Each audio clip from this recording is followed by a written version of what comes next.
Ashton Jackson. In today's video, I'm going to be talking about the first 2 days of Dallas Cowboys private practices. So before we hop into the video, I appreciate if you guys would like the video. Subscribe if you're new, comment, and share my video with anyone who you think will enjoy my content, man. But yeah, first off, I want to talk about my opinions on both first days. I think you're hearing a lot of you're hearing a lot of great news coming from the offense than you did last year. Because if you think about it, from last year, we weren't hearing much outside of the offense, outside of Dak, CD. We heard a little bit about Dennis Houston and Noah Brown here or there, but not that they were constantly beating the reps or they were constantly beating the ones or anything like that. We heard about Tony Pollard and things like that, but from a wide receiver standpoint, we didn't hear a whole lot. We didn't hear about Jalen Tolbert, stepping out or anything like that, like how we are this year. It's clear and evident that the receivers and Dak Prescott and basically all the receivers with the quarterbacks, they're all on the same time, all on the same page, and everything of that, everything on that note. So, the chemistry is a lot better than it was this year than it was last year. You're hearing that both the defense and offense are both winning. They're both winning reps and everything of that nature. Dak Prescott was clicking today. I'm going to view that in a little bit, talking about today's practice. And then, high energy for every single day that it's been so far, and once the pads, keep going, if they're keeping up with the same energy, even though when the pads are on, that's a great sign right there. So we're going to talk about the first padded practice, which was the 31st, which was Monday. Shout out to Kyle Yeomans and John Machota, Patrick Nosey Walker, Outlaw Cowboy, Law Nation, whoever I got my clips from, shout out to them. So Kyle Yeomans, shout out to him with the notes. So first padded practice, he was talking about it was a high energy session. Coaches and players were happy for pads. It was a strong day for the passing game, which included Lamb, Cooks, Tolbert, Fehoko, Gallup, all found holes in the zone. Dak was great. Micah and D-Law were both in the backfield a lot, and kickers made it when it mattered. The kickers were kicking in the mojo moment, which was like a clutch situation, which Mike McCarthy has been bringing up ever since he's been here. Continue off of his notes. He was saying how he talked with Mozzie after, and he was ready to hit someone. He had a quote saying that he doesn't even like to play football; he just likes to hit people. Tight ends worked almost exclusively as blockers in team drills. Rep day for the offensive line depth. Again, D-line got better as they continued, and lots of pressure work on 3rd and 4th down.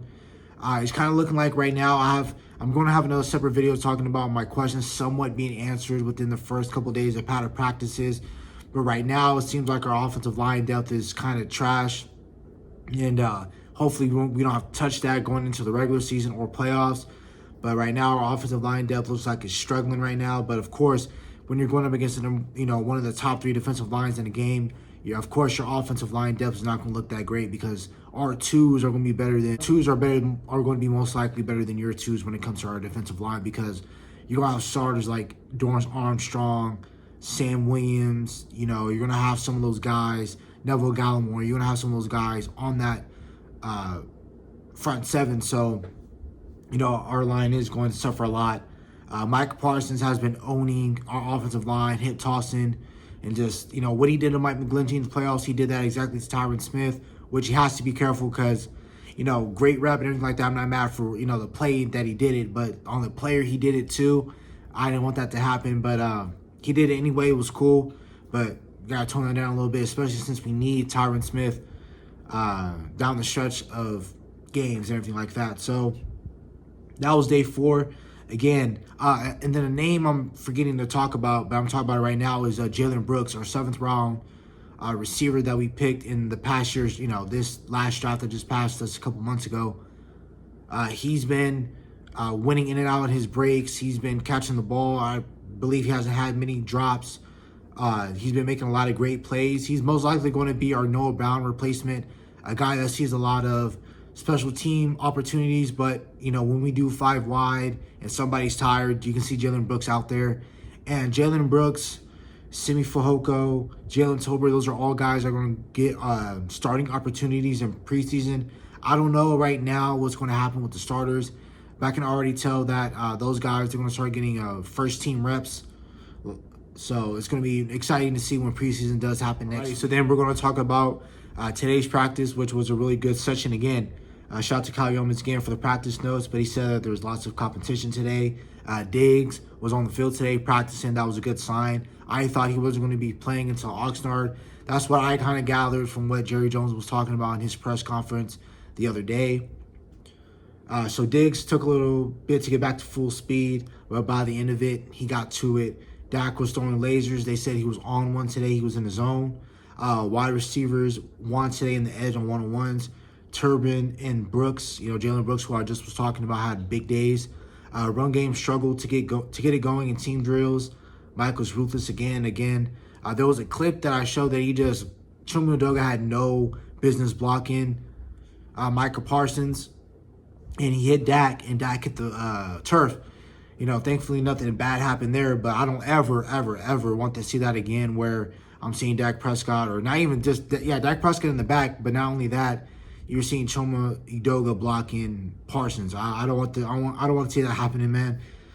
And then also, Deuce Vaughn was active today in the passing game. Like I said, when Chuma Edoga was starting, he was struggling. And Hendershot had a great practice today. And really, man, that's pretty much it for training camp. Are kind of getting it twisted with Dak Prescott and about him throwing interceptions. For me, in all my opinion, I don't care about it. You rather him make these mistakes now in training camp instead of regular season playoffs. So it's training camp. A lot of quarterbacks throwing picks all over the place. I'm not really going to go too much in depth into that, but it's practice.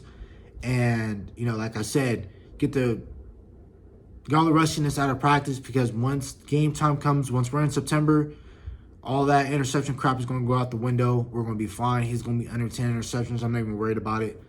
And, Dak Prescott is now having full reign of the offense, which I already talked about before, how Mike McCarthy, how he said it with his starting quarterbacks, they want them to, call offense, which I think they should again, because, of course, you are seeing the field and you're facing the defense in live reaction, live time.